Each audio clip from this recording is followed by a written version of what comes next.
There's a big difference between general anxiety and betrayal trauma-induced anxiety. The anxiety caused by complex post-traumatic stress disorder, CPTSD, is entirely different. It's like a silent killer that brings the fear of being hurt again, reliving the pain of the past. Like a veteran coming back from war, that trauma from infidelity can actually have the exact same effect. The World Health Organization estimates that 264 million people worldwide live with some form of anxiety disorder. I'm going to explain the difference between trauma-related anxiety and normal anxiety and give you 4 tools to help you manage the infidelity-related anxiety that most likely is making your life miserable. But I want to tell you why anxiety isn't your enemy so that you can move forward and get your life back. But first, I want to share my own wild ride with that trauma-induced anxiety. About 15 years ago, my wife Stephanie looked at me and delivered a reality check disguised as a question. Is it your pride or your shame that's keeping you from getting help? Because if you don't address this, you're going to go out of business. Her comment was about my bizarre self-imposed email strike. For about 3 weeks, every time I'd sit down at my computer to open and respond to emails, my body would stage a full-blown mutiny. My armpits, they ran like Niagara Falls. My skin turned clammy. My heart raced. And absolutely no emails were getting read. And it's not great for a business owner to not open emails. I'd just sit there, mouse in hand, staring at the inbox. I was aware that in that inbox were client requests and bills, maybe spam or possibly even a lucrative business opportunity from a Nigerian prince. But it didn't make any difference. My mind kept telling me if I clicked that email, then I'd die. Literally. I'm a blooming mental health professional, and I knew it was all in my head, but nothing I could do stopped my physiological reaction. And as a mental health professional, I know the tricks. I would tell myself things like, hey, fear is nothing more than false evidence appearing real, or it's just a psychological, physiological response where the amygdala thinks that there's something dangerous and there's nothing there, so of course you can override it, which didn't help. I even utilized my breathing techniques. Breathe in for 2, hold for 4, breathe out for 6. And while that helped a little, you know what? It didn't change that sense that I was going to die. And my inbox was just sitting there staring at me, highlighting my fear. I finally asked myself, what would I tell a friend who came to me describing that situation? And I'd say, you need to go see a therapist. You need to get help. So I finally humbled myself enough to call a therapist and say, I need some help. Not all anxiety is bad. It's not your enemy, and there's nothing wrong if you get anxious. But I promise you, telling yourself that there's something wrong with you because you're getting anxious, that's going to make you more anxious.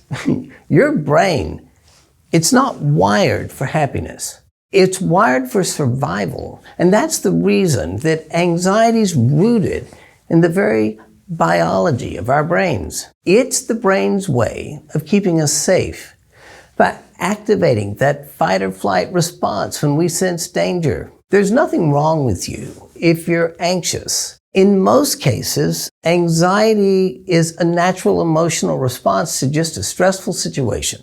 For instance, if my car breaks down in the middle of the night and I'm out in the country, I'm probably going to experience some anxiety as I start walking down the road. But that anxiety I'm experiencing, it serves a protective function to keep me alert so that I can be prepared for what might happen. Anxiety is a motivator. It helps us meet deadlines and handle emergencies. In fact, I can promise you I never would have finished this newsletter without anxiety. The role anxiety plays in our lives, though, has morphed over the centuries. Initially, when it was first created as we evolved, it played the critical role of keeping us alive, protecting us from deadly predators.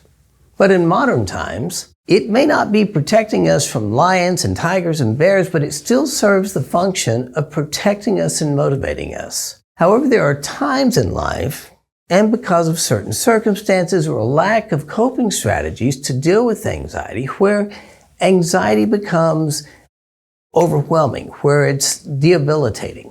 But there can be times in life circumstances that create a real problem with anxiety, where we have a lack of coping strategies, or we go through a traumatic event. And that can actually create an anxiety disorder, where you have an issue with worrying too much and you feel frozen, or you can't relax because ultimately you're just continually spinning, or you have this internal fear that won't shut down, or you can't sleep because your mind just keeps racing, it's worrying, or it prevents you from concentrating because you're overwhelmed, or possibly, like me, you're having panic attacks. When your life has been uprooted by infidelity and you've been traumatized, anxiety isn't necessarily serving you well. Instead, it can cause you to stay stuck, to freeze up. It interferes with your life. And here's what you can do to begin to heal. It only took one session for me to identify the implicit unconscious memory, by the way, that was creating that intense emotional echo that I was experiencing each time I tried to open an email. Implicit memories are unconscious memories. They are trauma memories from the past. They can create that emotional echo, and we don't even know why we're feeling anxious. Unfortunately, for me, my junior year in high school, I offended one of the most violent people in my high school. And he sent a note through a mutual friend letting me know he was going to kill me. Knowing this person and their background, I had no doubt that my life was in imminent danger. And for approximately 3 months, every time I would walk around a corner or go into a room, I went into a full panic attack because I was afraid I would run into him. I lived in abject terror of dying for 3 months until school ended. Somehow, opening emails got associated with like walking around a corner, going to the room. And I was literally experiencing the same terror in 2009 that I had been experiencing in 1971. The intense anxiety that's generated by traumatic memories, whether they be explicit, where you know consciously what that feeling is coming from, or implicit, you have to deal with it, to deal with that trauma. For instance, you may be aware that going to a certain part of town can cause you to relive the pain you experienced because of the betrayal. And just thinking about going there creates an intense anxiety where you begin to relive that pain. The racing heart, the clammy hands, they're just not in your head. They're a physical memory of trauma, a silent alarm system. And as Octavia E. Butler once put it, delusional pain hurts just as much as actual pain. As I've mentioned, there's a difference between the emotions that are created from trauma memories versus normal memories. Normal memories are actually stored in our hippocampus, and so they fade into the past, and you may be able to recall what you were feeling, but you don't literally re-experience it. With trauma memories, those memories are a different cognitive entity that are stored in your posterior cingulate cortex, and that part of the brain causes you to re-experience things. Literally, you can feel the same emotions as I did from 1971 in 2009. But once those memories are converted, once you work with a trauma therapist that knows how to do that, you can literally get rid of that emotional echo, and that hypervigilance disappears. Converting those trauma memories will literally stop the emotional echo and often completely removes the anxiety you are experiencing. Michelle Rosenthal says, trauma creates change you don't choose.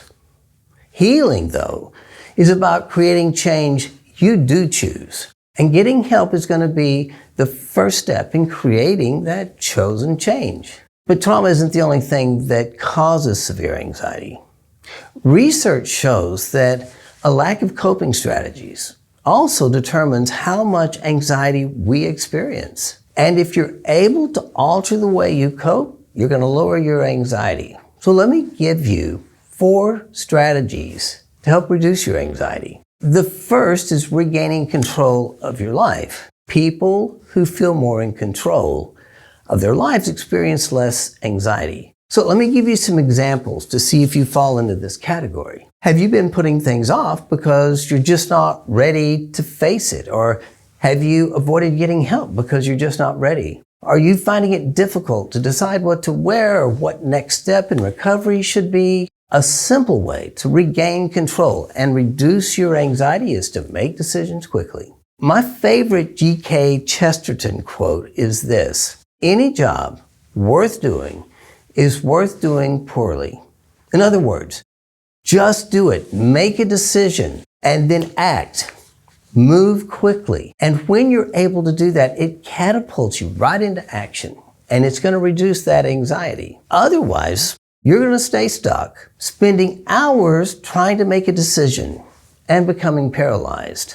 I've witnessed this approach work for so many people, and it's life transforming. All you have to do is make a decision and not have to get it perfect. One attorney I was working with literally was experiencing panic attacks when he was writing briefs to go to court. And when he began to adopt Chesterton's strategy, he reported to me that not only was he getting his briefs done quickly, but he was doing a better job of writing them. Don't freeze up, by struggling with making that decision. Make whatever decision, good or bad, poorly at least, and move forward. The second coping strategy is to join a group. When people are in a community, something like Hope for Healing, Harboring Hope, EMS Online, EMS Weekend, that when you're in a group of people who are going through the same thing you're going through, anxiety levels plummet. Our research has shown that clearly. What we've observed is how it decreases over time, because in that group,